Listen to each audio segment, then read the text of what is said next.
इस वक्त की बड़ी खबर का करेंगे। नीट पेपर लीक मामले में बड़ा खुलासा हुआ है। देवघर से गिरफ्तार आरोपी चिंटू ने खुलासा किया, व्हाट्सएप पर रॉकी ने भेजा था प्रश्न पत्र।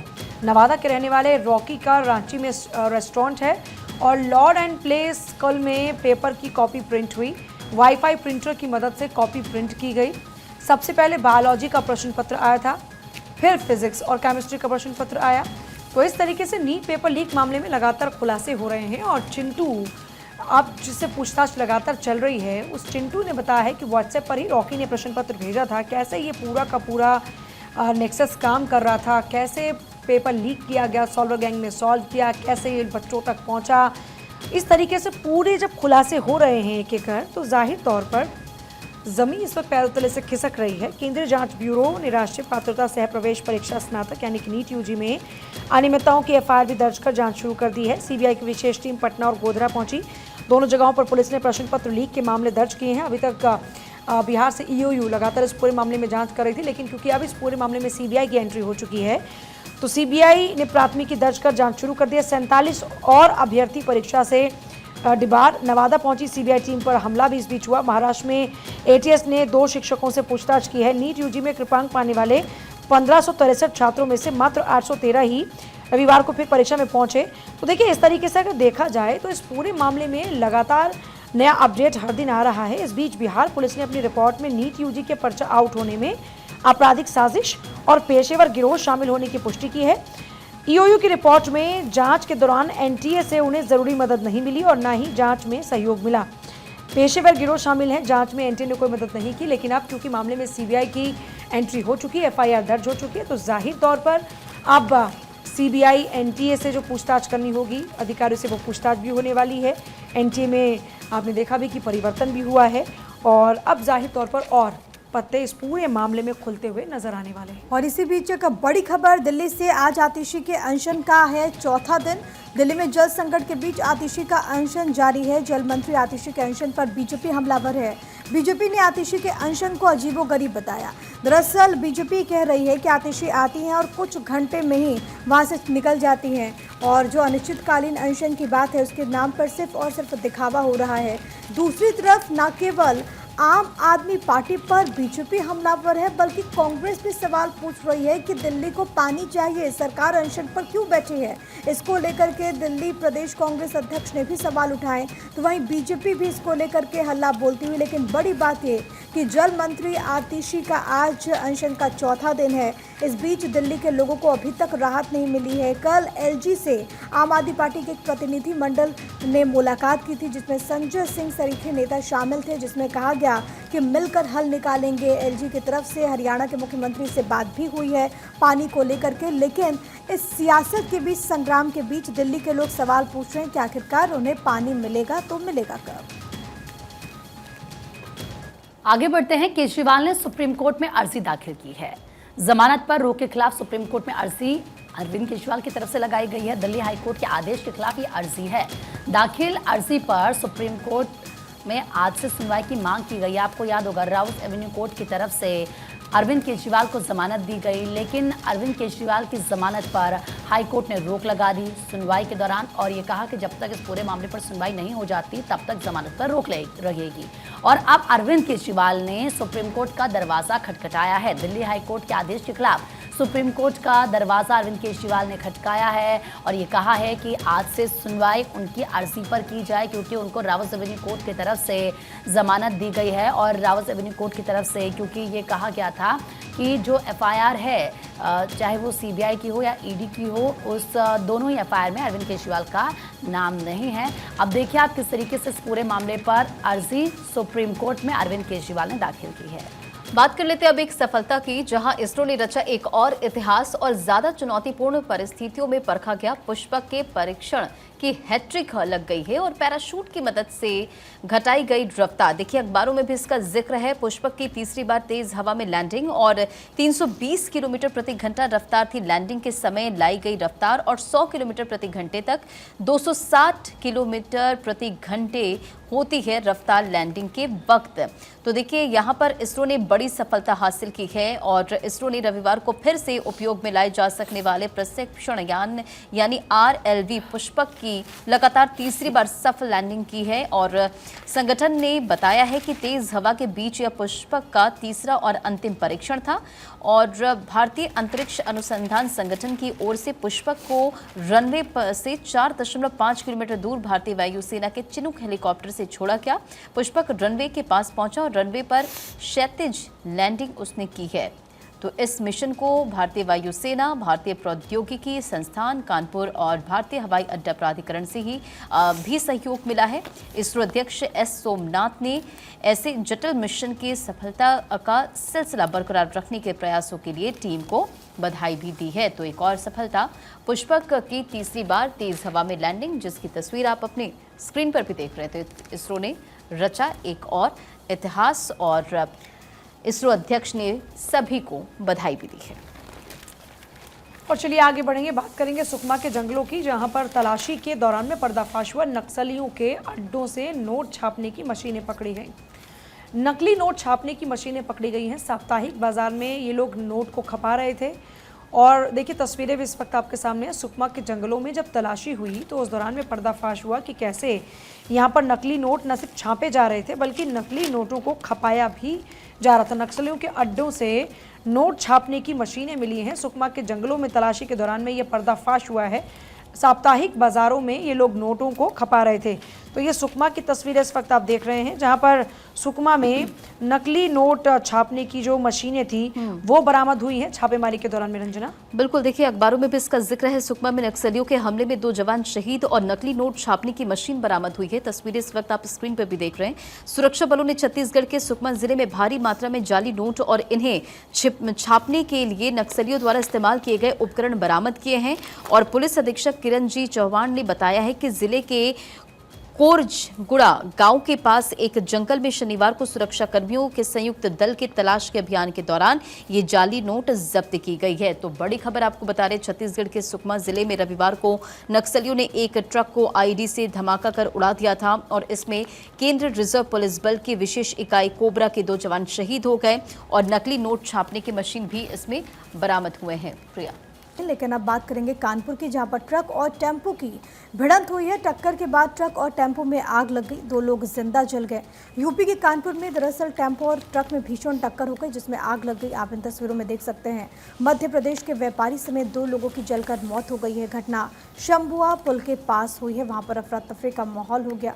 कानपुर से ये तस्वीरें हम इस वक्त आपको दिखा रहे हैं। ट्रक और टेम्पो की भिड़ंत में किस तरीके से वहाँ पर हालात बने और आपको इन तस्वीरों में नजर आएंगे कि ये मेन रास्ता है और ऐसे में लोगों को काफ़ी ज़्यादा दिक्कतें भी वहाँ पर पेश आई।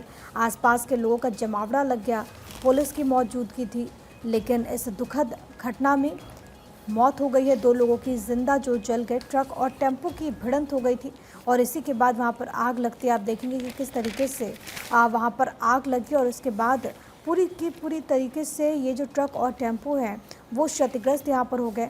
और ये टक्कर इतनी ज़बरदस्त थी कि जो लोग इसमें सवार थे, जिसमें मध्य प्रदेश के एक व्यापारी बताए जा रहे हैं, उनकी भी जिंदा जल करके मौत हो गई है। वहाँ पर इन वाहनों को हटाने का काम भी पुलिस की तरफ से किया गया कि जो आवागमन है वो प्रभावित ना हो।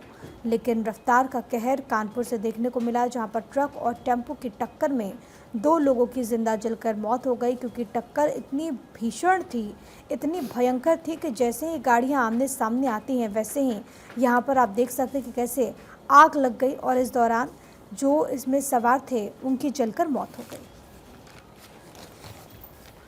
और चलिए आगे बढ़ते हैं, बात कुछ और खबरों की करेंगे। यूपी बाई इलेक्शन को लेकर भी बड़ी अपडेट आपको दे दें। इंडिया गठबंधन मिलकर लड़ेगा चुनाव। यूपी विधानसभा उपचुनाव मिलकर इंडिया गठबंधन लड़ेगा और ऐसे में सीट शेयरिंग पर जल्द ही फैसला होगा। 10 विधानसभा सीटों पर क्योंकि उपचुनाव होना है तो यूपी में 10 विधानसभा सीटों पर उपचुनाव होना है। इटावा पहुंचे, इसको लेकर शिवपाल यादव ने यह कहा कि उपचुनाव में इंडिया गठबंधन मिलकर लड़ेगा और सीट शेयरिंग को लेकर ही जल्द फैसला किया जाएगा कि कौन सी सीटें किसके पास जाएंगी। ये देखना होगा कि कितनी सीटें दी जाती है, खासतौर पर कांग्रेस को, समाजवादी पार्टी की तरफ से, क्योंकि अगर बात लोकसभा चुनाव की करें तो 37 सीटें गई हैं समाजवादी पार्टी के खाते में और बेहद ही शानदार प्रदर्शन रहा है। तो ऐसे में अब जब मिलकर इंडिया गठबंधन लड़ेगा चुनाव तो ये देखना काफ़ी ज़्यादा दिलचस्प होगा।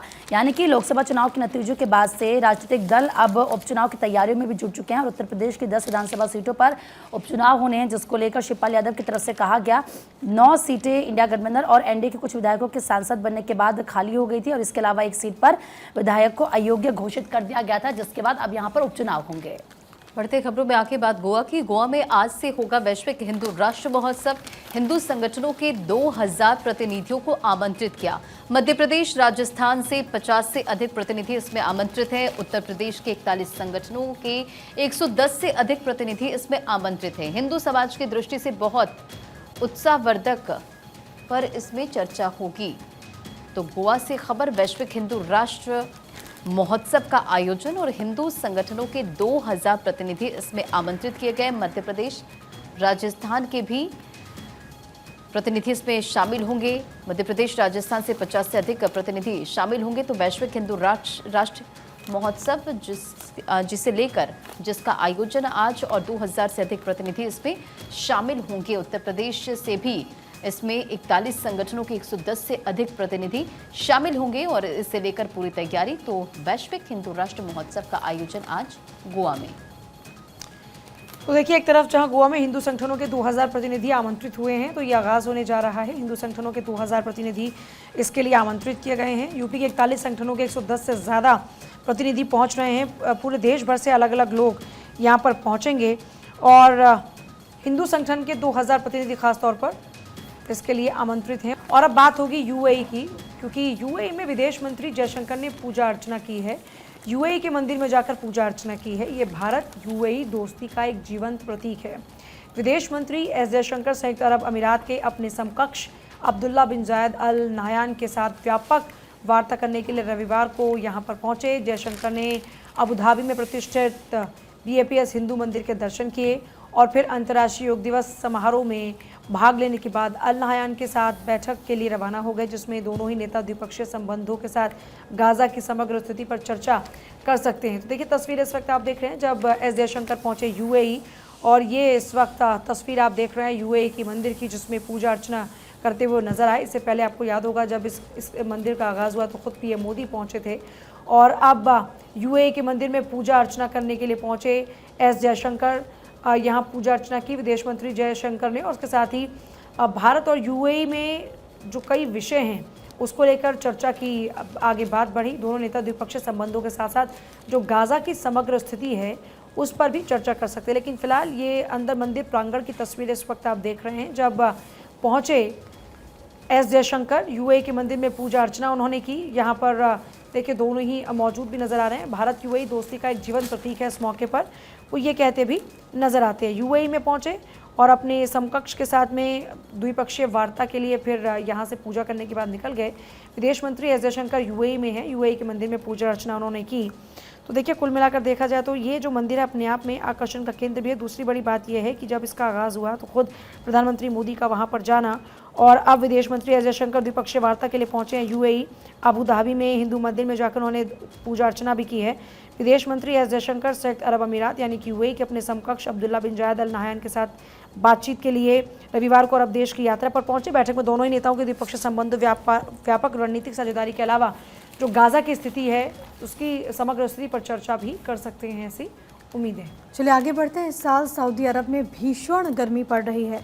हज यात्रा के दौरान गर्मी ने लोगों ने जान गंवा दी। लोग काफ़ी परेशान नजर आए। 1300 से अधिक लोगों की मौत हो गई। इस साल सऊदी अरब में भीषण गर्मी के वजह से जो हज यात्री हैं उनको काफ़ी ज़्यादा परेशानी हो रही है, क्योंकि 1300 से अधिक लोगों की जान जा चुकी है। सऊदी अरब के स्वास्थ्य मंत्री ने जानकारी दी। हज के दौरान मौतें होना कोई असामान्य बात नहीं, क्योंकि इस दौरान कई बार 20 लाख से ज़्यादा लोग सऊदी अरब की यात्रा करते हैं। इसके अलावा हज यात्रा के दौरान पूर्व में भगदड़ मचने की घटनाएं और महामारी भी फैल चुकी है। Journal of infection and public health के अप्रैल संस्करण में एक लेख प्रकाशित हुआ, जिसके अनुसार ये कहा जाता है कि हर साल हज के लिए कम आय वाले देशों से लाखों लोग पहुंचते हैं। कई को हज पूर्व स्वास्थ्य देखभाल सेवा बहुत कम या फिर बिल्कुल भी नहीं मिलती है, और इसी वजह से वहाँ पर जो लोग होते हैं उनकी तबीयत अगर बिगड़ जाती है तो उनकी जान चली जाती है।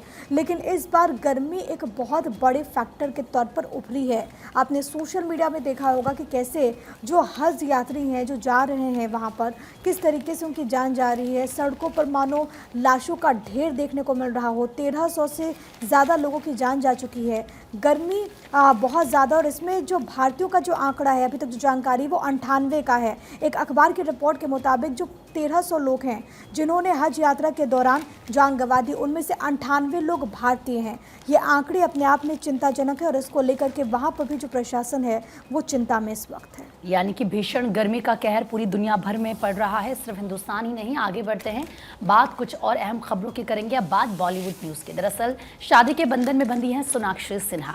ज़हीर इकबाल के साथ शादी की तस्वीर उन्होंने शेयर की। निजी समारोह में शादी की है और उनके करीबी परिवार और दोस्त इस शादी में शामिल हुए हैं। सोनाक्षी सिन्हा और ज़हीर इकबाल ने रविवार यानी कि कल 23 जून को मुंबई में एक निजी समारोह में शादी कर ली और इस शादी में उनके करीबी परिवार और दोस्त शामिल हुए। इस कार्यक्रम के बाद सोनाक्षी ने इस समारोह की कुछ तस्वीरें भी शेयर की हैं। सोनाक्षी और ज़हीर जो कि पिछले 7 सालों से एक दूसरे को डेट कर रहे हैं, मुंबई में ज़हीर के घर पर स्पेशल मैरिज एक्ट के तहत उन्होंने शादी कर ली। उन्होंने सिविल मैरिज की औपचारिकताएं भी पूरी की और अब आधिकारिक तौर पर ऑफिशियली वो पति पत्नी बन गए हैं और इसको लेकर उन्होंने पोस्ट भी किया। सोनाक्षी सिन्हा ने पोस्ट भी किया और वो तस्वीरें देखिए कितनी खूबसूरत हैं जो कि सोशल मीडिया पर भी छाई हुई हैं। लोगों की तरफ से बधाई ज़हीर और सोनाक्षी को दी जा रही है। 7 साल से वो एक दूसरे को डेट कर रहे थे और सोनाक्षी की तरफ से पोस्ट में लिखा गया कि पहली बार ही जब हम मिले तो ये लग गया था कि यही मेरा प्यार है और हम दोनों ने ये तय कर लिया था कि हम शादी करेंगे। अब जब शादी कर ली है तो देखिए उनकी 2 तस्वीरें, एक तो ये जो आप देख रहे हैं जब साइन वो कर रहे हैं उस वक्त की तस्वीरें हैं। इसके बाद सोनाक्षी सिन्हा की लाल साड़ी में भी तस्वीर सामने है जिसमें बेहद खूबसूरत लग रहे हैं और दोनों ही जो लोग हैं यानी कि जोड़ा सबका दिल बटोर रहा है। खबर गाजियाबाद से, जहां डिफेंस कॉलोनी की बिल्डिंग में गैस लीक की खबर सामने आई है और गैस लीक के बाद वहां पर भीषण आग लग गई। 3 लोगों की मौत की खबर है, 4 जख्मी हो गए। तो उत्तर प्रदेश के गाजियाबाद जिले के थाना टीला मोड़ क्षेत्र में डिफेंस कॉलोनी में गैस सिलेंडर में रिसाव के बाद एक निर्माणाधीन इमारत में आग लगने की वजह से हड़कंप मच गया और इसमें 3 की मौत, 4 जख्मी हो गए। फिलहाल घायलों का अस्पताल में इलाज जारी है। चलिए आगे बढ़ रहे हैं और बात होगी शास्त्री पार्क मर्डर केस में हुआ बड़ा खुलासा। फोन की EMI ना चुकाने को लेकर हत्या कर दी गई। 3 लोगों ने मिलकर हत्या को अंजाम दिया।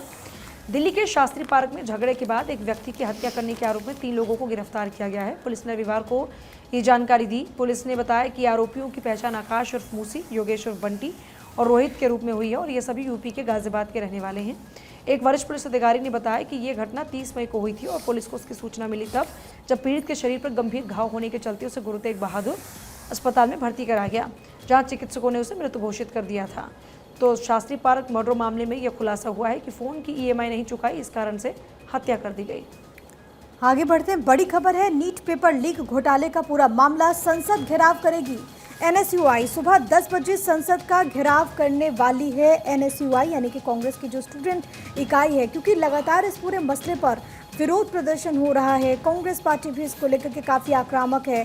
अलग अलग जो स्टूडेंट्स यूनियन है, जो संगठन है, वो लगातार सड़कों पर धरना दे रही है। और अब जो बड़ी खबर है वो ये कि आज जो NSUI है वो यहाँ पर संसद का घेराव करने वाली है, क्योंकि आज से 18वीं लोकसभा के सेशन का आगाज़ होने वाला है। सत्र की शुरुआत होगी सुबह 11 बजे से और उससे पहले ये बड़ी खबर कि आज नीट पेपर लीक मामले को लेकर के NSUI का प्रदर्शन संसद के पास देखने को मिलेगा।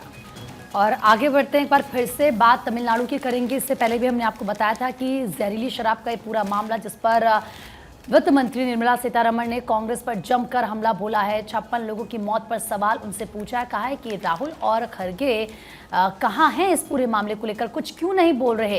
दरअसल केंद्रीय वित्त मंत्री एवं भारतीय जनता पार्टी के वरिष्ठ नेता निर्मला सीतारमण ने तमिलनाडु जहरीली शराब मामले की CBI से जांच कराने की मांग करते हुए कल कहा कि कांग्रेस अध्यक्ष मल्लिकार्जुन खड़गे और कांग्रेस नेता यानी कि राहुल गांधी को इस पर बयान देना चाहिए। निर्मला सीतारमण ने कहा कि 200 से ज़्यादा लोग अब भी गंभीर अवस्था में अस्पताल में हैं। कुल 56 लोगों की मौत हो गई है और उनमें से ज्यादातर अनुसूचित जाति से हैं। वो इस घटना की निंदा करती हैं। साथ ही साथ उन्होंने ये भी कहा कि मैं हैरान हूं कि कांग्रेस ने इसके खिलाफ एक शब्द भी नहीं बोला। ऐसे राज्य में जहां सरकार द्वारा संचालित तस्माक दुकानों से लाइसेंसी शराब मिलती है, उसके बावजूद कल्लाकुरुची शहर के बीच में केमिकल आधारित अवैध शराब परोसी जाती है और जिसे पीने से 56 लोगों की मौत हो जाती है, लेकिन कांग्रेस पार्टी की तरफ से इस पर एक शब्द भी नहीं कहा जाता। बढ़ते हैं आगे और अब बात करेंगे कि कोर्ट में आज कौन कौन से केस जिस पर होगी सुनवाई। सीएम केजरीवाल की जमानत पर अंतिम रोक का मामला और अंतरिम रोक के आदेश के खिलाफ सुप्रीम कोर्ट पहुंचे हैं केजरीवाल। हरियाणा में राज्य सरकार की नौकरियों में सामाजिक और आर्थिक सुधार पर कुछ वर्गों के लिए कैंडिडेट को 5 अतिरिक्त अंक देने के मामले में दायर याचिका पर सुप्रीम कोर्ट की वेकेशनल बेंच में सुनवाई। तो हरियाणा का 5 अतिरिक्त अंक देने का मामला सुप्रीम कोर्ट की वेकेशनल बेंच सुनवाई इस पर करेगी और नीतीश कटारा हत्याकांड का मामला विकास यादव की दायर याचिका पर सुप्रीम सुनवाई आज। और यूपी के कुंडा से विधायक रघुराज प्रताप सिंह यानी कि राजा भैया के खिलाफ दायर याचिका पर राउज एवेन्यू कोर्ट सुनवाई करेगा। तो ये तमाम आज केसेस हैं जिस पर आज कोर्ट में हियरिंग होने वाली है।